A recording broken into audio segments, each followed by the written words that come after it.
Howdy everybody, and welcome back to the Atlas Debate Resources channel, and welcome back to the 2022-2023 CX Resolution Topic Analysis. In this video we're going to talk about NATO, because that's the big thing going on with this resolution that makes it unique compared to topics years past. And it's a big topic, a lot to talk about, so buckle in. It's going to be a little bit longer the video than normal, but I promise lots of good information and something that's applicable not just here, but in anywhere else you may want to know about. So, to get started, kind of go back over again one more time. What is the purpose of a CX resolution? Like we discussed, it's to set a platform for debate, so grounds for the affirmative plan a way to achieve the resolution, and for the negative, it's to show disadvantages to the resolution and or plan to achieve what the resolution wants without the conventional methods of resolution. To hear more about that, go back to the first video in the series, which is talking about the introduction. You hear me expand on it more. And then to talk about this just a little bit more down here. The topic must be currently significant to the USFG as well as the American people, because we're here to learn. We're here to learn what's going on in the world. Which leads to the final point. Any UIL resolution, CX or otherwise, is to foster educational pursuits. It's to give you something to learn. And the topic is not to be so jargon-based, so specific that you're not getting anything out of it that you can apply anywhere else. Educational. Like I said, that was pretty quick, but if you want to hear more about the purpose of CX resolution, look back to the first video of this series. This is just a little bit of a refresher and a little bit of an intro for people that maybe started this video over the first video.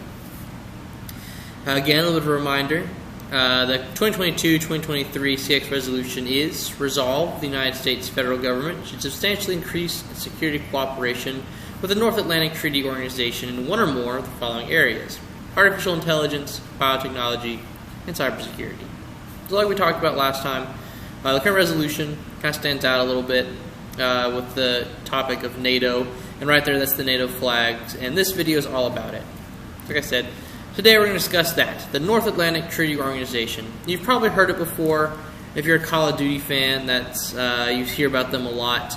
They've changed the way we look at military concepts, and they're one of the organizations the United States is a part of that we deal the most with. Second, probably only to the United Nations.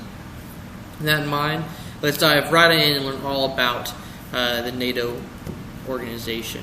So I keep saying that over and over again. I say NATO, I say North Atlantic Treaty Organization, and for you novices and people that may not know a lot about it, veteran, novice, whoever, you're probably like this question mark right now, like, oh my gosh, he keeps saying that over and over again, he's saying it quickly, like, I don't know what this means, I'm getting left behind.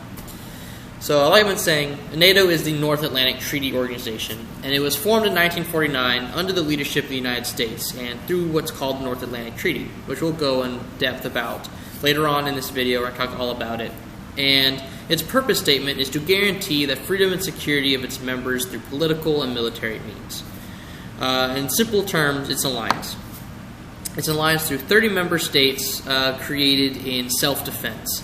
And as we'll talk about later on, what makes NATO unique compared to other alliances is that we don't build arms to attack others necessarily, but we prepare in defense. The idea that if we're all strong or we're all united, people aren't going to attack us, our enemies aren't going to attack us. Which may leave you wondering, why did we need this at all? Why did we create this? Especially why did we create it in 1949, which if you know your world history, that's after the two largest conflicts in American history, World War I and World War II. So why is it after then we needed that? Which leads us into our next topic. It's a little bit of history on NATO. And a little bit of fun fact, NATO was the first military alliance that the U.S. entered during peacetime outside of the Western Hemisphere. So for a very long time, the United States is very isolationist. We avoided getting into alliances because the Monroe Doctrine, George Washington, all of our big guys way back in the founding of our country noted that any time alliances were formed, issues tend to result. A simple example of this would be literally the entire conflict of World War I. Because so many nations had an ally here and an ally there that when one thing happened, unlike what the slippery slope fallacy dictates, the domino theory came about. And this hit here and ended up with everyone in each other's throats. So because of that, the U.S. has historically avoided alliances, which is what makes NATO stand out a lot, especially because it's a military alliance and not just a diplomatic one.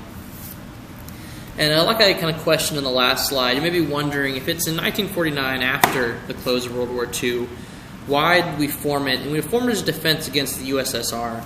And as retaliation, the USSR formed the Warsaw Pact. But that's a little bit aside the story. And we created it because of what you may know as MAD, or Mutually Assured Destruction. The idea that these other superpowers are growing so big with their nuclear arsenals that what are we going to do if they decide to pick off one of us? So the United States gathered 12 founding members, we're going to talk about here in a second, and said all we can do really is get together, grow together, and agree that if one of us are attacked, we defend them with everything that we have. Despite this, despite being formed and all of the power we've amassed, NATO's only been in actually one engagement, and that was in the Kosovo conflict. And what happened there is there's a lot of ethnic genocide, ethnic cleansing things going on in Kosovo, and NATO stepped in to help bring back balance and order to Kosovo. And in fact, they recently just pulled out this year. It's been going on for since the 90s. And this is really the only time we've ever seen NATO in action. And we see good and bad here with the Kosovo conflict. On the one hand, it did get resolved, considerably less bloodshed, and obviously no global war over it. But on the other hand, NATO wasn't very efficient, and it took a long time to get things back to order, which leads a lot of people to question, why do we have this alliance if it's not going to be efficient? So, good and bad. But that's a little bit of the history, kind of explaining what NATO's been, where it's come from. Now, to talk about where it is now, we're going to first talk about the member states. So, going back to history just a little bit more before we move on, there are 12 founding member states: Belgium, Canada, Denmark, France, Iceland, Italy, Luxembourg, Netherlands, Norway, Portugal, United Kingdom, and the leader of the United States. This happened, like we said, in 1949 under the Washington Treaty. All of these member states remain today, and as we'll discuss, every member state still remains today. A little bit of an Atlas challenge for you. Whoever can come up with a nifty rap that goes with all of these different countries will have my eternal gratitude, because they're not very fun to say. But enough with history, now into the future. After those 12 founded it, the rest of these groups added. We've got Greece, Turkey, Germany, Spain, Czech Republic, Hungary, Poland, so on and so forth, all the way down to North Macedonia, who added in 2020. A little bit of what's going on currently. As you know, as of 2022, when this video is being made, the Russian-Ukrainian conflict is still going on, and it sparked a lot of people trying to join. Ukraine is a country that historically has tried to join, and while Ukraine never actually got to enter NATO, it was considered a fledgling state for a long time, meaning it had obligations to be protected without actually being a full state. In addition, Finland, Sweden, these are also trying to enter because these were former issues. They had former issues with Russia. They're right there on the border, and they're trying to join. For those of you in the future, long after this video has been published, leave a comment below. Tell me what's happened. Get some comments. Have this discussion on it. But this is the current state as of 2022 for a total of 30 member states. Later on, we'll kind of talk about what it takes to become a member state. It's kind of a rigid process. And when these member states come together and they join NATO, there's a very simple structure. As you can see at the top of the diagram, we have the member countries. The member country is the number one priority of NATO, according to NATO. So they decide everything, and as you'll see in the charter, everything we do through NATO has to be approved through each constitution or parliament of a member country. Second, below those, we branch off into two branches where wherever there's a number, those are equal in power. These A subpoint, B subpoints, they're equal in power, and then the Roman numeral subpoints are equal in power. So on the one side of things, we've got the NATO delegations, and these are the people that do the civil side of things. If you remember, going way back to the purpose statement, NATO secures peace through military and political abilities, and NATO delegations is what deals with the political. And in the NATO delegations, there are two main groups, the Nuclear Planning Group and the North Atlantic Council. So nuclear planning will obviously discusses nuclear weapons. It also talks about nuclear diplomacy. It talks about nuclear energy, all these different concepts and growing with it, and how each NATO member is going to address it and deal with it. The North Atlantic Council, on the other hand, is just kind of a group of the people that decide the political things. It has no more true power than the Nuclear Planning Group. But what it does, it gives every member country a guaranteed stay on the political side of things. If you were going to be a member country, you have to have someone on the North Atlantic Council. You have to be involved with the political side of things, even if you're not involved with the military side of things, which we'll talk about here in a minute. And then below that, there are subordinate committee. There's many little ones that kind of answer to the North Atlantic Council or the Nuclear Planning Group. They kind of do what they say. If you look at it like a LD or a CX debate case, the overall plan is your NATO delegation. Your overall case is the NATO delegation, whereas a subordinate committee is your unique, specific card that proves something. So on the flip side of things, like we said, NATO is in two parts, political and military. And the military is formed by, I'm sure you could guess it, the military representatives. And the military representatives are optional.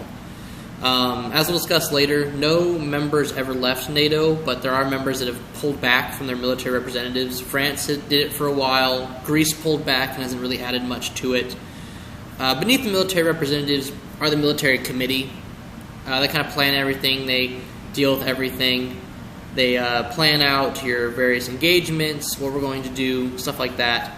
And beneath them are two different subcommittees, if you will, Allied Command Operations and Allied Command Transformations. So operations are what they're doing, they're planning, they're training, their workshops, and transformations are just taking something and making it something else, the growth, the progress, evolution.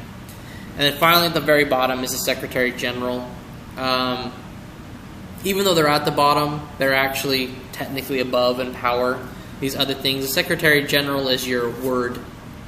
These guys, the NATO delegations and military representatives, they come up with all the plans, all the ideas, and the Secretary General's job is to organize it all and be able to give it back to the member countries and give it to each individual person so they can understand. So a simple flow, top to bottom, member countries, down to Secretary General, and back up again.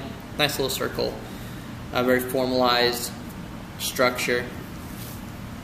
Which leads to the next big segment, which is the actual North Atlantic Treaty. So you talked about all the hows. Let's hear about the why, like how this is all established. A little bit of a caveat, Warner.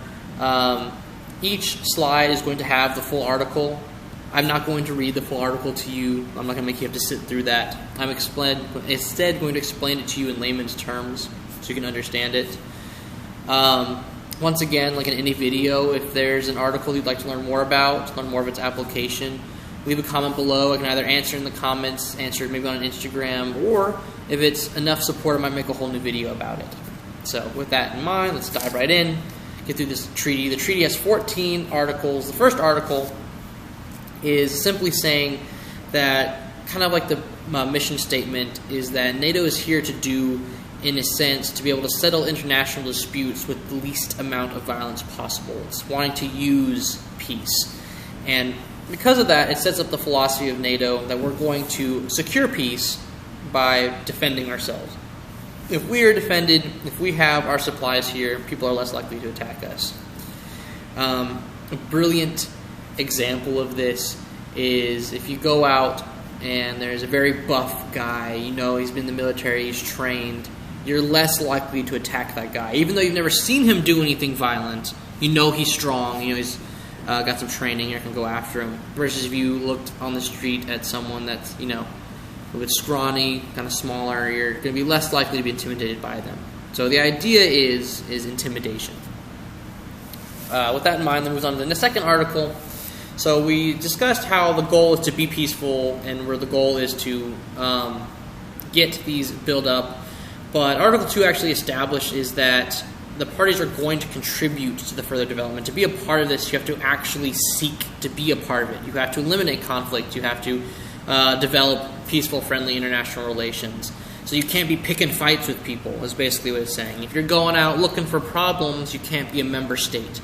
We let the problems come to us. We get struck first because that's the safest way in all essence, instead of going out and picking out conflicts. After Article 2, obviously, was Article 3. And if you notice, I kind of got the Care Bears. I don't know if you grew up watching Care Bears. Something they say a lot is sharing is caring. And Article 3 is saying is that the parties, both as a group and individually, are going to work towards effective self-help and mutual aid. So whereas Article 2 is saying that we're not going to go out and pick fights in order to we can grow, Article 3 is actually saying we are going to grow. And more than that, we're going to share these things. After all, what's the point of a military alliance if one group is keeping everything to themselves?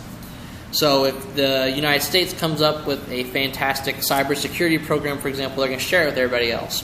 Or if the UK comes up with a great biotechnology program, they're going to tell everybody else. If Luxembourg comes up with the most wonderful AI automated warfare, they're going to share it with everybody else. Because, like our lovely Care Bear friends say at the bottom, sharing is caring. After that comes Article 4. And if you notice, I kind of have this dastardly mustache twiddling guy. And with Article 4, what he's saying is it's kind of a defense against themselves. I want to point out a word specifically, the territorial integrity. And while it is talking about what other countries may do to threaten your territory and political independence, but it's also saying what each nation within the alliance may do.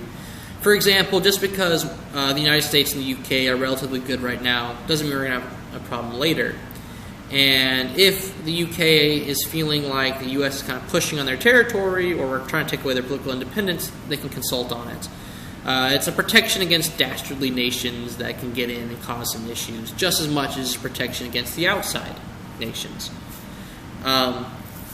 So to kind of recap all we've gone through, the first 4 articles kind of establish the overall purpose and the mission. 5 and 6 also do this as well. But Article 1 through 4 is the philosophy, really. It's setting up for the philosophy of the later overall charter. And what it's saying is, in simple terms, is we're here to get peace. And we're going to get peace through both political and military means. And in that sense, we're not going to pick fights. We're all going to work together. And anytime we have an issue with each other or the outside, we're going to consult first before we cause problems. Which leads to Article 5, which is recognized by NATO and basically everyone else that knows anything about them as the core. And as you'll notice, it is the largest article of them all. And again, in layman's terms, put it as simply as possible, Article 5 is the article of retaliation. Meaning that if one state is attacked, all the states will band together and fight against that threat. But, like we discussed in Article 3, we're not going to go out and look for these issues. It's not until we are attacked. Which is what makes NATO so special. Which is why people kind of worry about it, think about it, because there's been instances where countries have felt attacked. You know, what makes it a self-defense thing? It's also important to note with Article 5, if you look there, it references Article 51 of the Charter of the United Nations. A big thing NATO does is it's saying, hey, I'm not stepping on the UN's toes. You know, we're not trying to take away from you in the Security Council. You've already given us, they're referring to Article 51, which is the article of self-defense. You're saying, hey, we have the right to do this. We're just growing on it. And with that in mind, any such armed attack occurs, they believe that it has the ability to work together and go against it. Now, this may leave you wondering, well, this is a wonderful argumentation, this is wonderful, this is good, but what actually clarifies as an attack? You may be wondering if some individual comes into a country and starts spewing nonsense, is this an attack? Is verbal things an attack? Or does it have to be something physical? Which is where Article 6 comes in. This actually defines this. In fact, it says at the very beginning, for the purpose of Art 5. It specifically makes it an armed attack. And this has been changed a little bit over time, but simply what it's saying is an armed attack is any instance in where people come in with their arms, with their weapons, and they attack upon the grounds or the territory of the people of it, of any member state. Now, what's important is that if you notice, it says armed attack, but again, it doesn't define armed attack, which may leave you wondering, well, hey, Robert, one of ours is about cybersecurity. One of the topics is cybersecurity. How do we relate this back to being an armed attack? Wonderful question. That's on you. That can be a planned argument. That can be your whole plan is expanding Article 6 to include cybersecurity, things like that. Or maybe as a negative, you can say, well, this doesn't fall into the grounds anyway because it's not an armed attack. There's nothing to defend for. So in mind, think about that and look about it. Look to expand these things. In fact, all 3 areas don't really exactly fall under a conventional armed attack, which is what makes this resolution so interesting, is it's really pushing you to think and to learn and to educate yourself on what this means and how to define these things. But don't worry. As you know, as we talked about in the last video, there will be episodes in this series about biotechnology, artificial intelligence, and cybersecurity. And we'll answer these questions and some more. But in the meantime, if you have any thoughts on this, if you have any theories, post them in the comments below. Have a discussion. I'd love to see what you think, and you may even end up with your thoughts in the video. But enough about that. Going back to the treaty, we're at Article 6, halfway there. Exciting, halfway there. Love that song.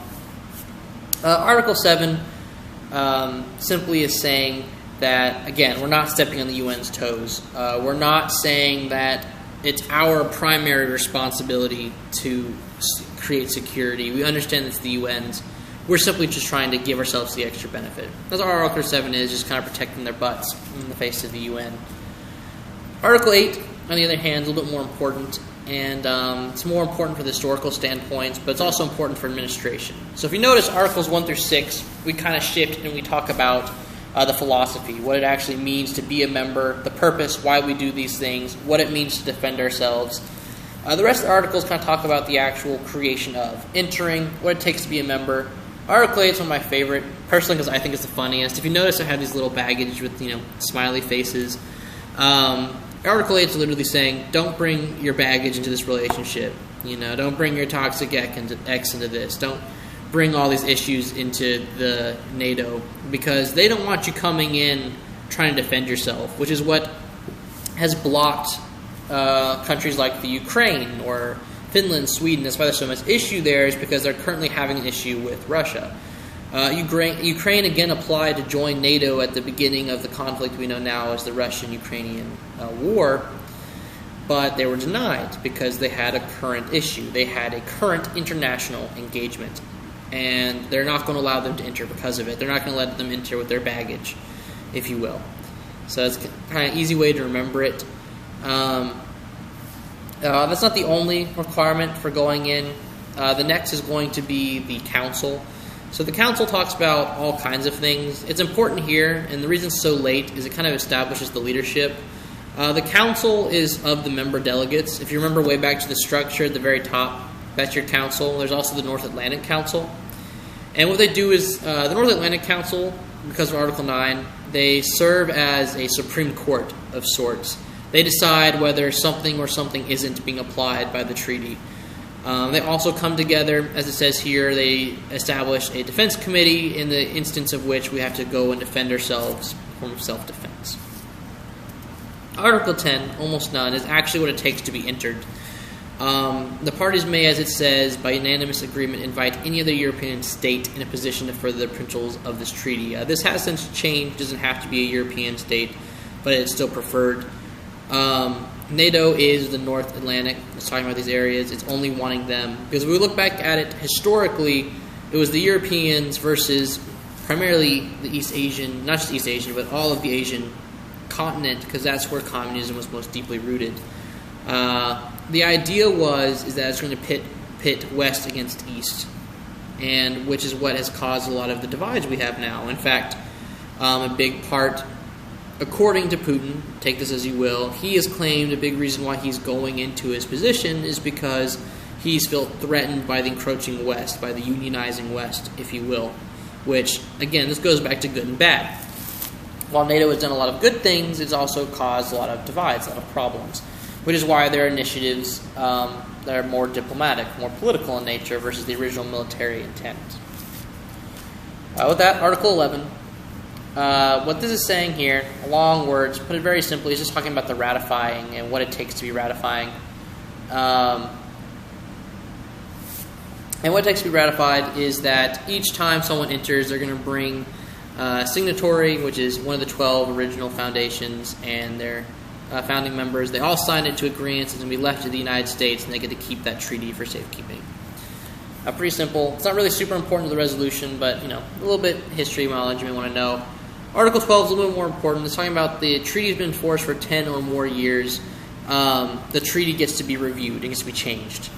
Upcoming is another 10-year mark. Hopefully, for those of you that are worrying about cybersecurity, we're looking to expand. So if you're thinking about a plan where you're talking about expanding on Article 5, Article 6, look this up, learn your time limit.